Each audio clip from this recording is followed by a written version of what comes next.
A drone might just give them that vital lead. I've had animals, I've had dogs all my life. I mean, we're a nation full of dog lovers. When we're out on a search ourselves, you know, we're feeling for the owner. We know that the owner is basically in a state of panic. Drone SAR for Lost Dogs UK is 4.5 years old now. We cover the whole of the UK and Republic of Ireland.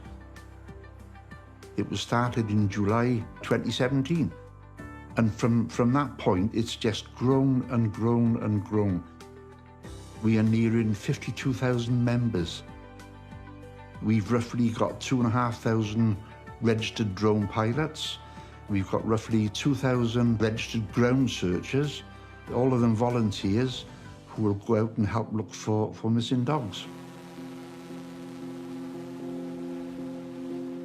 Drones are basically eyes in the sky. You can cover a lot more ground with a drone than what you can on the ground itself. They can also cover areas which is inaccessible to people on the ground. Cliff faces, that sort of thing. We had a recent rescue in North Wales where a farmer sent his dog up the mountain, but she never came back down. The farmer had actually asked Mountain Rescue to go and help look for her, and they couldn't find her. So our North Wales team, they went up the mountain looking for this dog, and they found her, and she was trapped in a ravine. They brought her back down, happy ending. What we're going to do today is a mock exercise for a missing dog. A couple of the ground searchers will be searching for the dog. We'll also have a drone in the air. We've got Nina, the lovely Sprocker Spaniel, on hand, who's going to help us do this search and rescue scenario. Nina will go missing.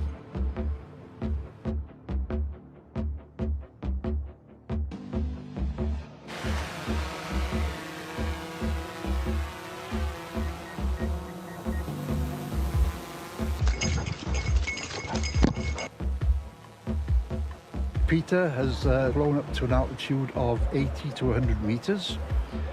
He's now hovering the craft and scanning the whole area. He will also be using the thermal camera. Because the light is slightly going down now, will be better used than the normal view camera, as it will pick up the heat source. So there's Nina, the dog up there, seeing the heat source showing up.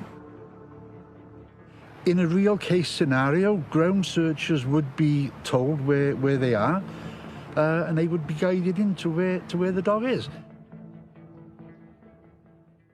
To date, we have roughly helped to reunite 2,500 dogs.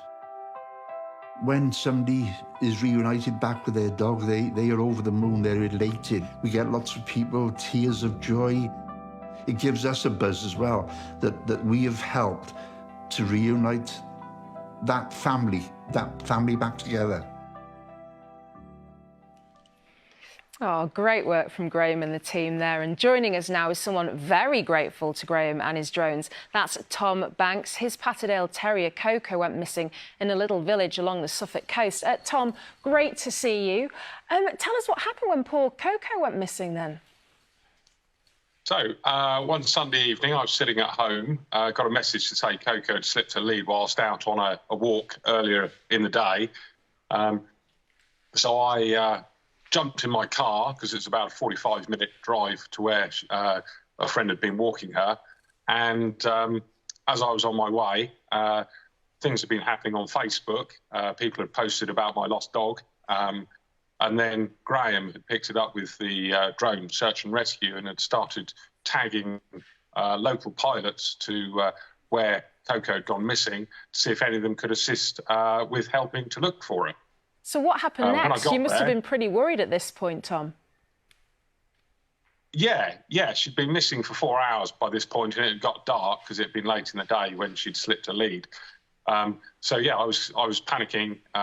thinking I only got a small torch and I wasn't very hopeful of finding her. But when Andy, the drone pilot, turned up and said he had a thermal image camera attached to his drone, it was really good. So he set up his kit and took off with his drone. And yeah, we're just seeing that we knew here that now. Coco had been hunting for rabbits, and he was flying around, found some heat signatures of the rabbits, and then he managed to pick up a larger heat signature that he thought was most probably Coco. So I could then try and catch her. That is so lucky. And she was found at a caravan park, wasn't she?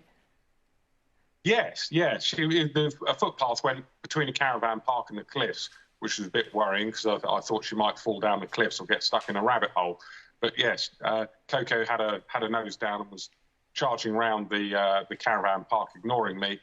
So Andy flew his drone over the top and using mobile phones talked me in like something out of Challenge Annika. Turn left, turn right, caravan, and in the end, after about 20 minutes, I managed to get hold of her. Oh, well, I'm so glad you were reunited, especially because she was so distracted with the rabbits, Tom. Thanks very much. Send our regards to Coco as well. Yeah, it's amazing, really, isn't it? Another way we may lose our beloved